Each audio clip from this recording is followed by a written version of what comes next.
Welcome to the deep dive. Today we're taking a look into the professional background of Yazan Zureikat. He's an IT manager and consultant over in Jordan. And what's really striking, I think, is the sheer range of his work. Yeah, exactly. It goes from, hands-on stuff like fixing motherboards all the way up to managing IT for big companies, even dealing with government tenders. Quite the spectrum. So our mission today really is to dig into what this kind of broad and deep experience actually tells us about being an IT expert in this field. And you have to consider the time frame, right? His career kicks off in the mid-90s and runs right up to today. That's a great point. It gives us the sort of window into how IT itself has changed and how someone adapts along with it. Exactly. How you navigate that evolution. Okay, so let's jump into his entrepreneurial side first. He's the owner of Yazan Zureikat for Technical Business S. Since June 2002. So that's, over 2 decades running his own operation. 20 years, wow. And the list of services is pretty comprehensive. You've got IT infrastructure planning. Right, covering the basics: networks, wired, wireless, servers, PCs, backup, UPS. OS, software, everything. It seems like the full package. It really does. And it's not just the planning part, is it? He handles the actual IT systems deployment, too, getting it all up and running. And then the ongoing management systems and users, Right. which is key, obviously. Absolutely vital. But what I find really interesting is the deep tech side, maintenance and repairing. Yeah, you mentioned that. Not just software glitches. No. Network gear, servers, PCs, Yeah. and specifically PC motherboard repair, getting right down to the component level. That's quite specific. You don't always see that skill paired with the higher level management stuff. You really don't. It's a powerful combination of breadth and depth. And look at the clients he's worked with: engineering, environmental consulting, trading, labs, medical agencies. A very diverse set of industries, which means he must be quite adaptable. Definitely. And geographically, too, it seems. Jordan, Iraq, UAE. And other places, Yeah. offering both on-site and remote support. What does that kind of reach suggest to you, especially the remote part, maybe even earlier on? Well, it shows how businesses are linked across the region, for one, and the need for IT support that isn't just local. True. The remote aspect probably points to being quite proactive in finding solutions for clients far away. Yeah, thinking ahead about service delivery. And some of these setups were pretty substantial, over 100 PCs for one client, most of all. And more than 25 each for Sahuri Group and Al Mufid. So these aren't just small office setups. It points to a real capacity for managing bigger infrastructures. Absolutely. Deployments of that size, you need solid planning, standardized methods. Probably standardization in hardware and software too, I imagine, to make support easier. Most likely, yeah. For efficiency and consistency. Makes sense. Okay, let's rewind a bit. His earlier career seems really foundational. Maher Computer and Electronics, 1996 to 2002. He was manager there. And the core job was installing and maintaining software, hardware, networks. Seems like where he really cut his teeth on the technical side. Definitely looks that way. The profile mentions PC maintenance, software, and hardware troubleshooting.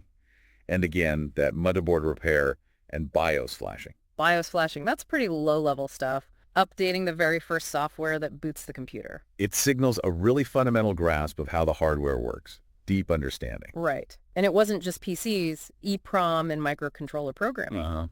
EEPROM, erasable, programmable, read-only memory. Microcontrollers, basically tiny computers on a chip. So really hands-on electronics work, plus networking back then, planning, cabling, setup. Server installation, troubleshooting using Microsoft NT servers. NT servers. Wow, that does take you back a bit. It does.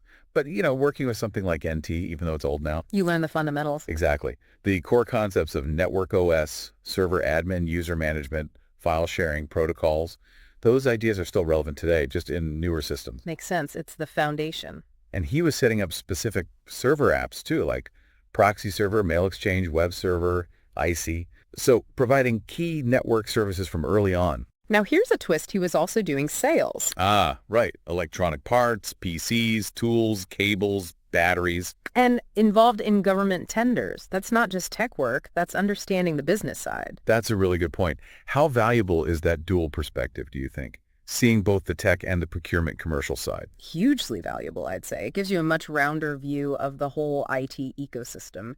Vendor relations, the money side. Adds that business acumen layer. And get this. He managed the finances with a self-made Excel system.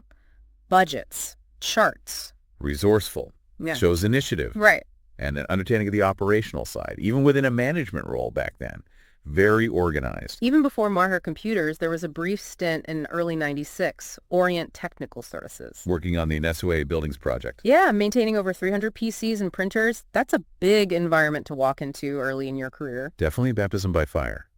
Imagine the logistics, the sheer number of users and devices. Invaluable experience right off the bat. Okay, let's shift to his listed skills now. Languages, Arabic and English, fluent in both. Which is obviously a huge asset in that region for business. Clear communication is key. His network skills list is long. IT consultations, management, planning. All the way down to specifics like Microsoft Windows Server, Exchange, web servers. Same panel and plus cloud servers too, so covering cloud management panels. Right, and the physical side fiber, lease lines, plus Wi-Fi optimization, which is increasingly critical everywhere. What strikes you about that range, from high-level strategy to specific tech? It's the mix, really. Traditional on-premise stuff alongside cloud and wireless shows he's kept up, stayed current. Able to advise across the board. Seems like it. And software. Beyond Windows and Office, he knows things like AutoCAD, Revit, 3D Max. Autodesk stuff, yeah. Big in design and engineering. Plus Adobe Tools, Photoshop, InDesign, Illustrator. Just supporting creative and technical professionals. Again, adaptability to client needs, not just generic IT. Then there's this specific call-out. Excellent expertise in Microsoft Outlook. Profiles, accounts, data files, troubleshooting. It might sound maybe a bit niche. Yeah, you might think so, but... But think about how disruptive email problems are.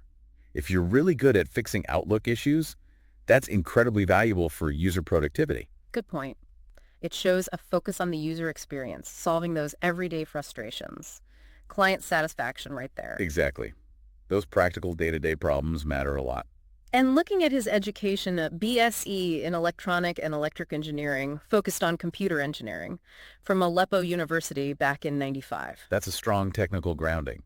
An engineering degree often gives you that analytical approach. A structured way of thinking about problems. Yeah, and a deeper grasp of the fundamentals behind the tech. Finally, let's touch on the personal attributes mentioned. He expresses willingness to work with an experienced company to improve his skills further. Which shows a growth mindset, doesn't it? Still wants to learn and contribute even after decades. Yeah, it's notable. And he's described as a hardworking engineer with precision. That says a lot about work ethic, attention to detail. So when you combine all that, the vast experience, the deep technical skill, the business sense, and that stated attitude, Yeah. what does that paint a picture of? It paints a picture of a highly capable, dedicated professional. Yeah. Someone who understands IT from the ground up, has run their own successful business for years, and is still focused on quality and self-improvement. A really valuable asset in IT consulting. So summing it all up, Yazan Zureikat's profile shows this incredible range of IT skills. Definitely. And that strong entrepreneurial drive running his own show for so long. Plus experience across so many different industries, different scales of projects. It really seems like a career built on deep tech knowledge combined with strategic management. Absolutely. And like we said, seeing that journey from the mid-90s hardware fixes to managing complex modern systems, it really highlights how adaptable you need to be in this field. Which leads perfectly into our final thought for you, the listener. When you consider how much IT has changed since, say, 1995, what core principles, the real fundamentals of good IT management and consulting do you think have stayed essential? The kind of things we see reflected in a career like this? And maybe flip that around too. For someone with this kind of deep, adaptable background today, what new skills, what new areas might they be focusing on right now to stay ahead in this constantly shifting tech world? Yeah, definitely something to chew on. Thanks for joining us for this deep dive.